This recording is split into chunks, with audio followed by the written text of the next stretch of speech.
Hello, it's me, and I thought I'd do a couple of quick viewer questions here.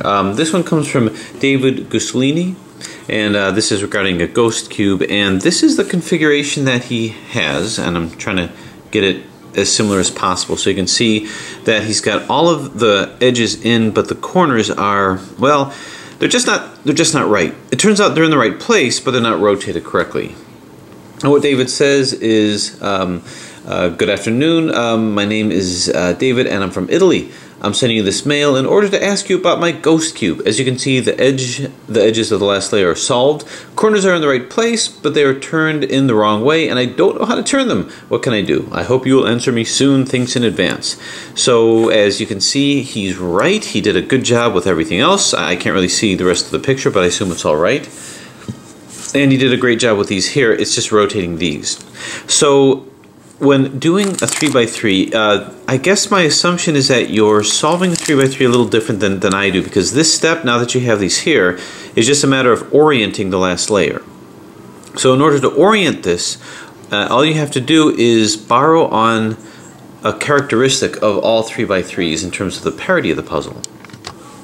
So here's what I mean. If you take a normal Rubik's Cube and you do the commutator RIDIRD and you do that twice, you're going to take this, move it down, and then move it back up again.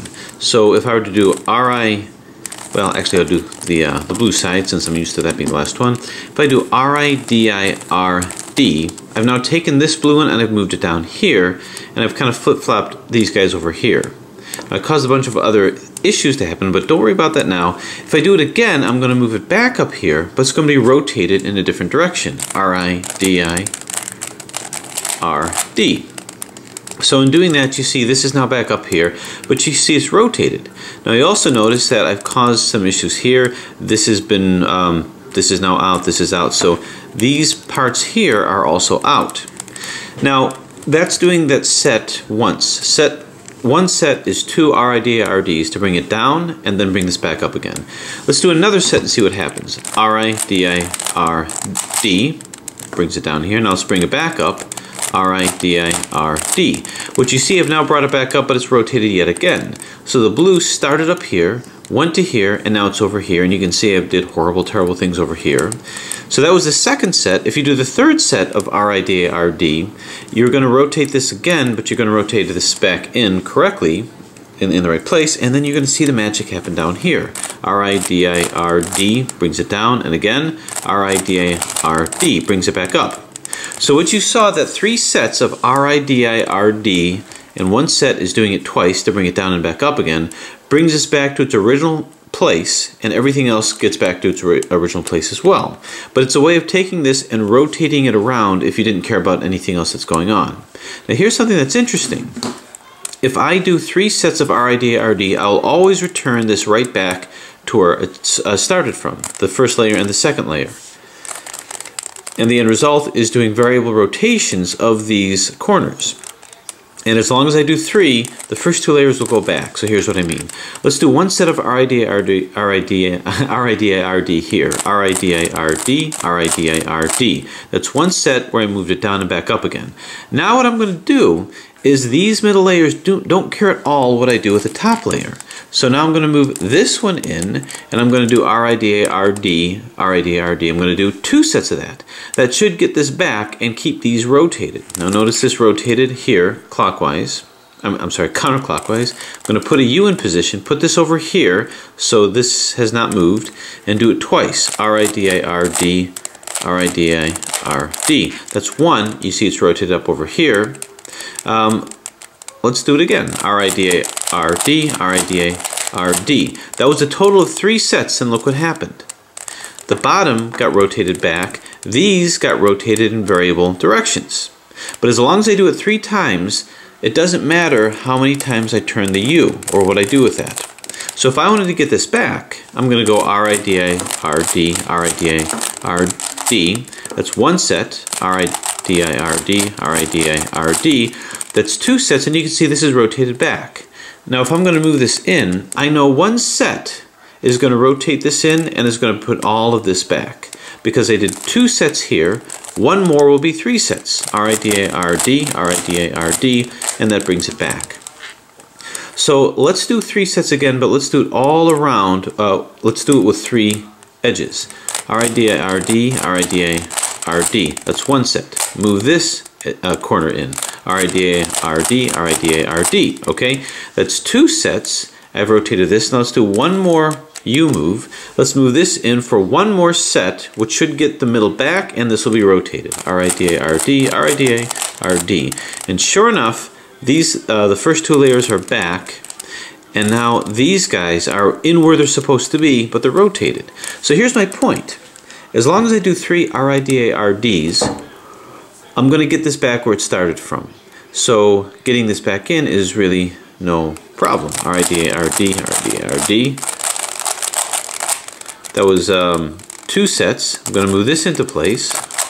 RD, RIDI, RD. That's 1 set. That's 2 sets. So far I've done 2 4 sets. So how many sets do I have to do this? It's got to be multiples of 3. 2, 4, 6. Okay, so I have to do 2 sets to move this back. And sure enough, 2 sets brings this back and moves this back in. So that has to do with the parity of the puzzle. To those who might not know that, that's the trick of the last layer. So when I see something like this and everything else is solved, I know that if I keep doing RIDI, RD, RIDI, RD, if I do 1 set of that where I bring it down and back up, so I do the RIDI, RD, RD twice, that's 1 set. If I just keep doing that, this will eventually rotate, right? I don't worry about what's happening here, and then I'm going to keep doing U moves to rotate these in, and eventually this has to be multiples, all of this will have to be a multiple of 3 sets, which will get this back in.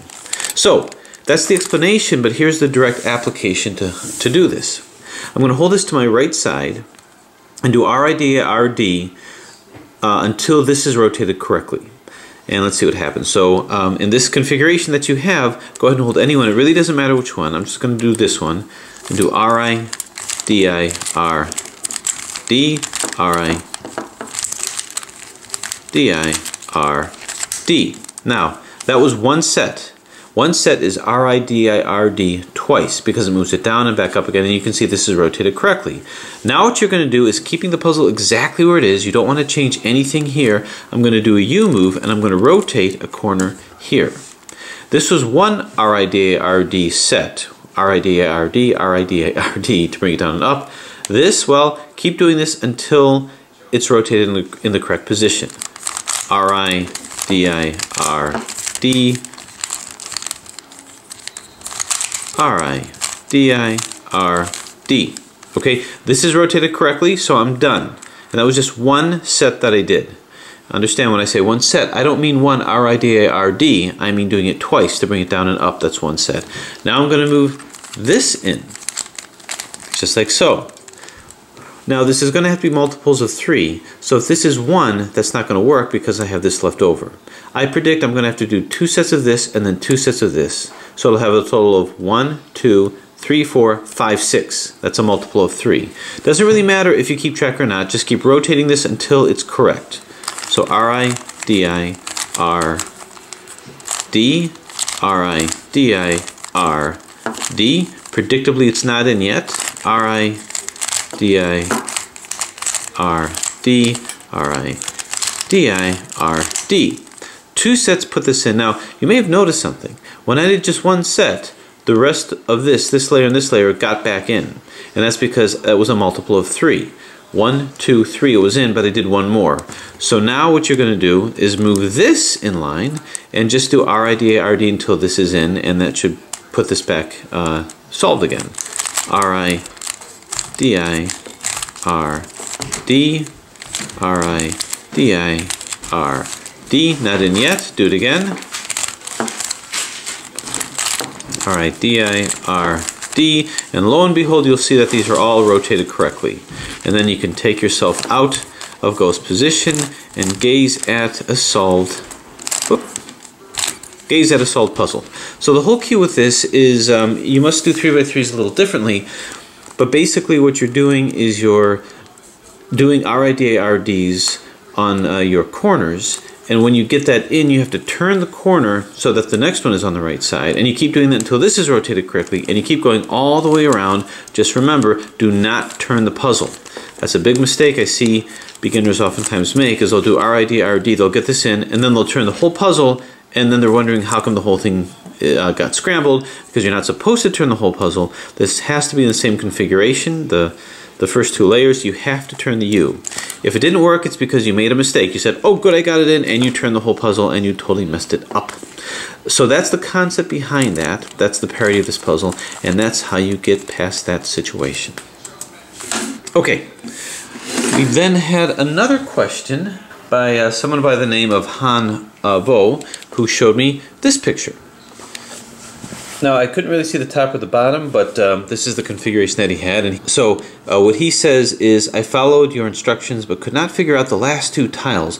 No matter how I turned them, the two tiles could not be swapped without completely solving the puzzle. I've attached the picture. Again, thanks for your help. So basically, I assume because you've got it this far, you knew the algorithm. You understood what the algorithm is. And what that algorithm does is it takes this, moves this to here, and this to here. And you're wondering, well, how am I going to do this? Because I can move this to here, I can move this to here and put all the green ins, but now this is going to move here. What do I do? Well, you're at the point where you have to do some deconstruction and reconstruction. And just to quickly go over that algorithm, and I'm sure Huang knew what the algorithm is, but just for the sake of illustration, to do this algorithm, I take this middle layer, this middle slice, and we go up like that, and then with the corner facing me, I go down, down, up. Then we move that middle slice down, and then we reverse the middle portion and go down, up, up. And sure enough, this green moved to here, this white moved to here, this blue moved to here. So once again, we have up, down, down, up, then down, down, up, up. And one more, we'll move this white to here, this blue to here, this green to here. Up, down, down, up, down, down, up, up. And that gets it back. So the fun part of the Master Skewb solve is that you have to position, you have to construct and deconstruct, because you don't always see things in the right position. You try to move things around so that you can get things where they're supposed to be.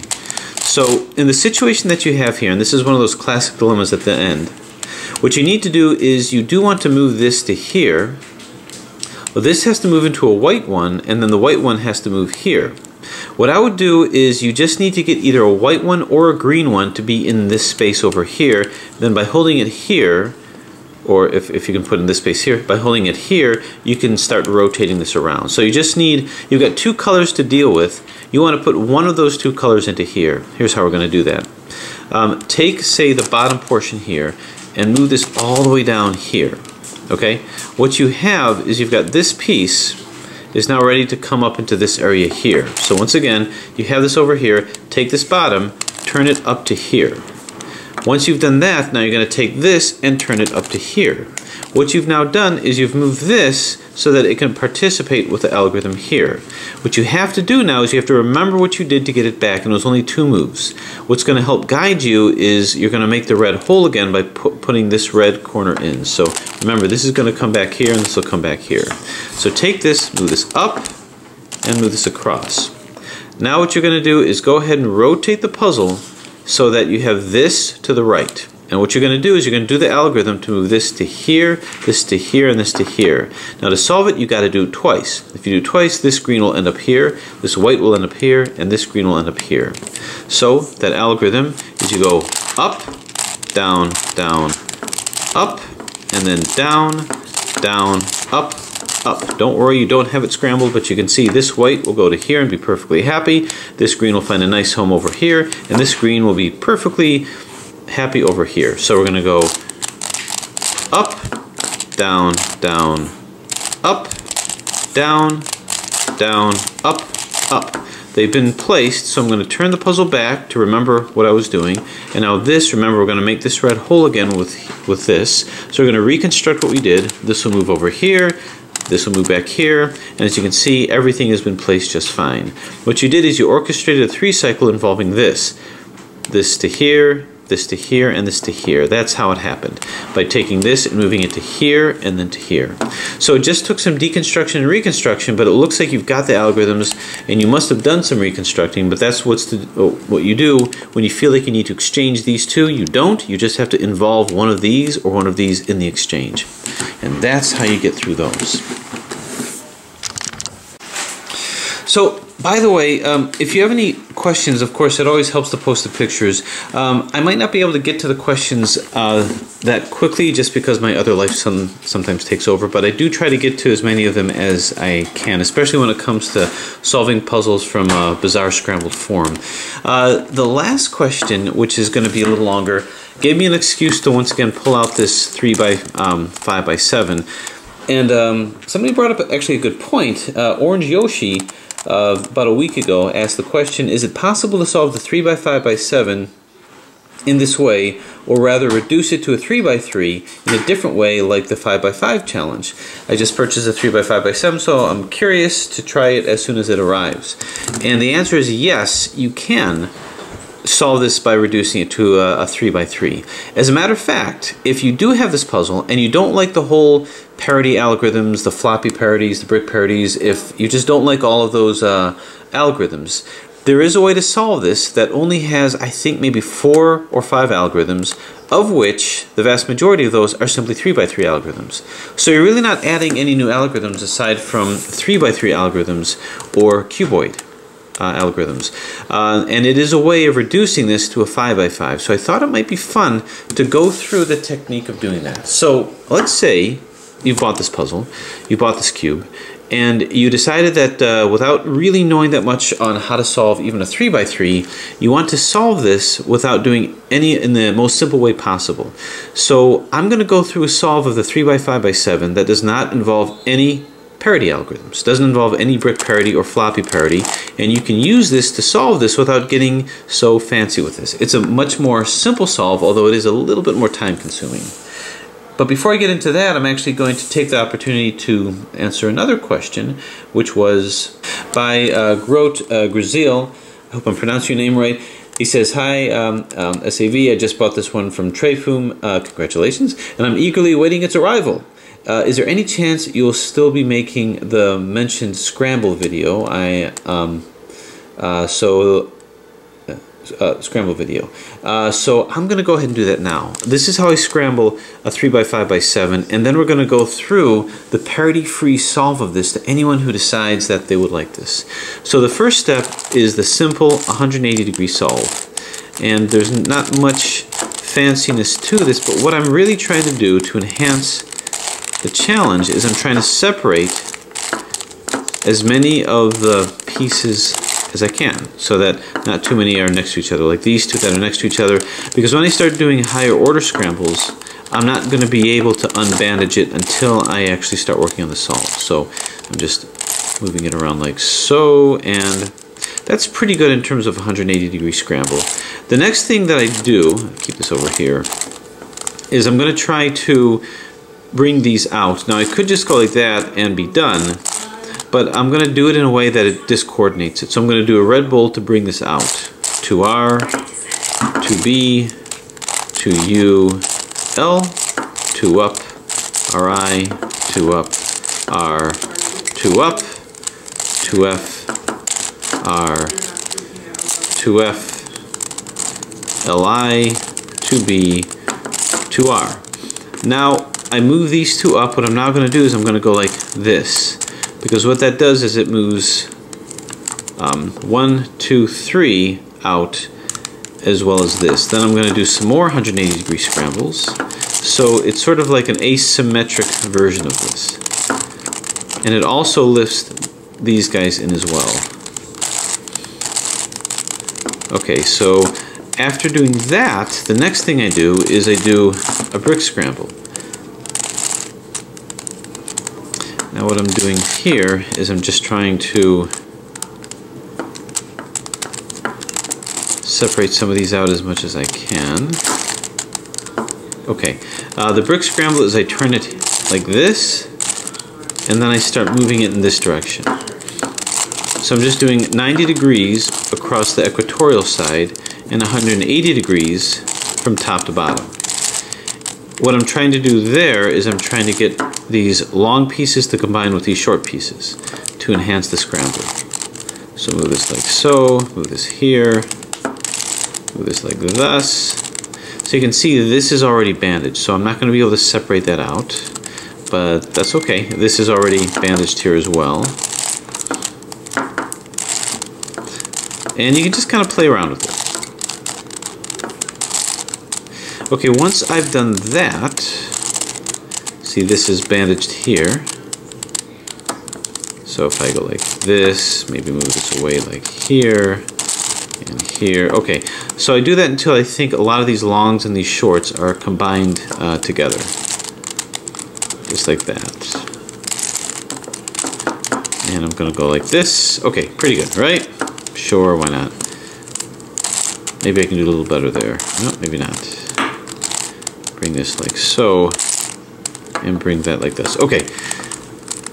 Now what I try to do is I try to do a semi-floppy kind of a scramble where I'm going to see where I can get as much, so I can move this like so. I'm going to move this up like this, then I'm going to move this 180 degrees over here.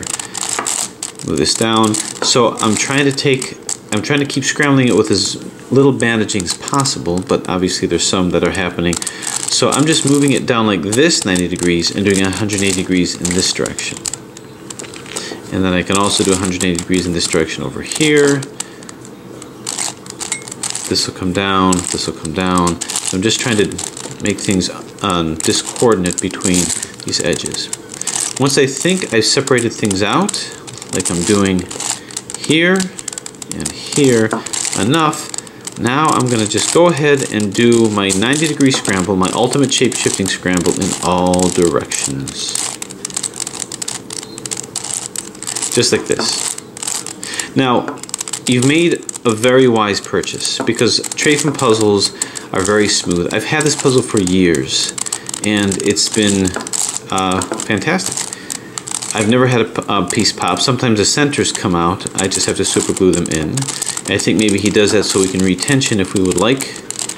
But aside from that, it's really worked well. Okay, so here is what I think is a pretty good scramble of an ultimate shapeshifter. What I'm going to do next, as a follow-up to the viewer question, is I'm going to go through a solved tutorial of how to do this without any parity algorithms and using minimal algorithms, no more than you would have with a normal 3x3 Rubik's Cube. So stay tuned for that, and thanks for watching.